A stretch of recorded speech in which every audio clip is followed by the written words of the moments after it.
Marvel's Phase 4 has seen Thor and Loki going separate ways, and now the Loki series and Thor, Love and Thunder have proven Thor needs Loki more than Loki needs Thor. Following the game-changing Avengers, Infinity War and Avengers, Endgame, the often intertwined journeys of Thor and Loki became separate for the first time since the beginning of the MCU. Loki is now the star of his own show while Thor has been in his first major adventure without Loki, and the way Loki and Thor, Love and Thunder were received shows that the former worked better than the latter. Technically, the Loki who had been slowly redeemed after Thor, the Dark World and that was willing to die to save his brother no longer exists. That Loki died in Avengers, Infinity War, and while Avengers, Endgame's time heist made it so that a version of Loki could return, the character Tom Hiddleston now plays is not the same character whose death Chris Hemsworth's Thor cried for.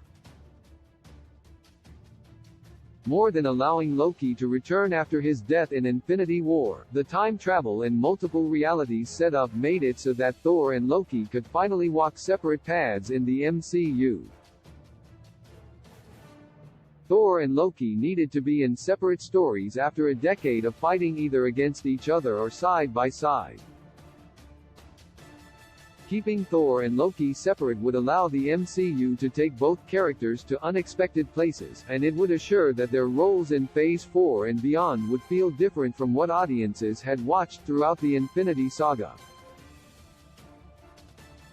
However, Thor, Love and Thunder struggled with tone and with how to nail its main character, whereas the Loki series knew exactly how to craft a Loki solo adventure.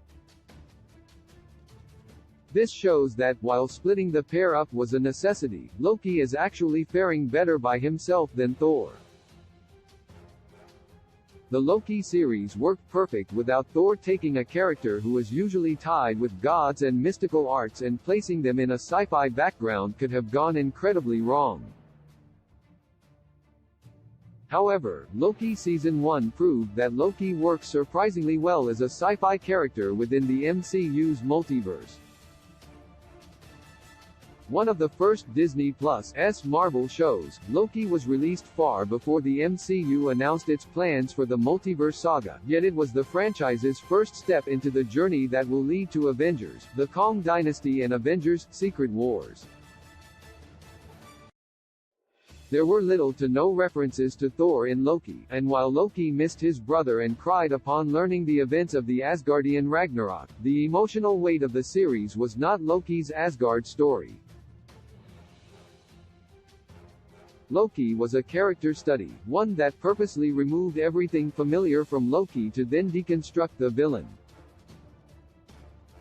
Essentially, the reason that Loki worked so well without Thor or anything Asgard-related is that it asked the question of what it means to be a Loki, and the answer had to be more meaningful than just Thor's brother.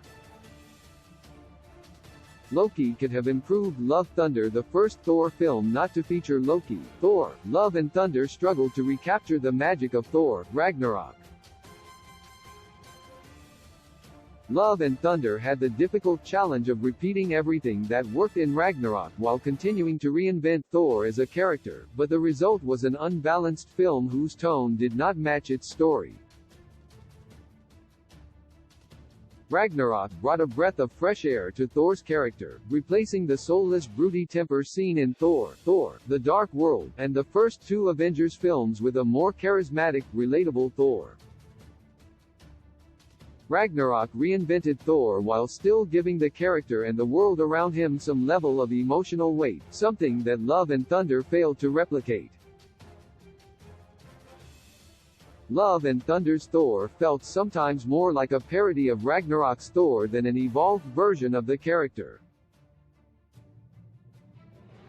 While that is a consequence of Love and Thunder's tonal problems, it could have been eased by Loki's presence in the film.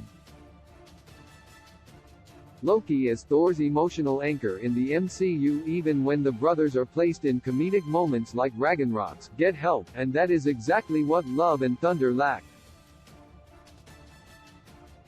Thor's best MCU moments are still with Loki. The Loki series has some of Loki's best moments in the MCU, including Loki watching a movie of his life, his earnest conversations with Mobius, and his dynamic with the Loki variant Sylvie.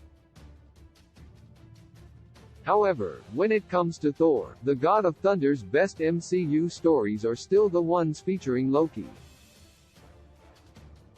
The MCU's Thor is defined by his relationship with Loki, especially because Marvel's Phases 1 and 2 still hadn't nailed what the Chris Hemsworth character should be like. The Thor audiences cheered for during Infinity War only came to be because of Loki's death, which exemplifies how essential Loki is to Thor's story and how significant Loki's absence from Thor, Love and Thunder was. As a villain who later becomes an antihero, Loki would always have an easier path to become a solo main character himself. Thor, on the other hand, will forever be a hero, which means he will often be defined by his villains. Key release dates: Black Panther, Wakanda Forever release date, the 11th of November 2022. Ant-Man and the Wasp, Quantumania release date, the 17th of February 2023. Guardians of the Galaxy Volume 3 release date, the 5th of May 2023. The Marvels, Captain Marvel 2 release date, the 28th of July 2023. Blade 2024 release date, the 6th of September 2024. Captain America, New World Order release date, the 3rd of May 2024. Marvel's Thunderbolts release date, the 26th of July 2024. Deadpool 3 release date, the 8th of November 2024. Marvel's Fantastic Four release date, the 14th of February 2025. Avengers, The Kong Dynasty release date, the 2nd of May 2025. Avengers, Secret Wars release date, the 1st of May 2026.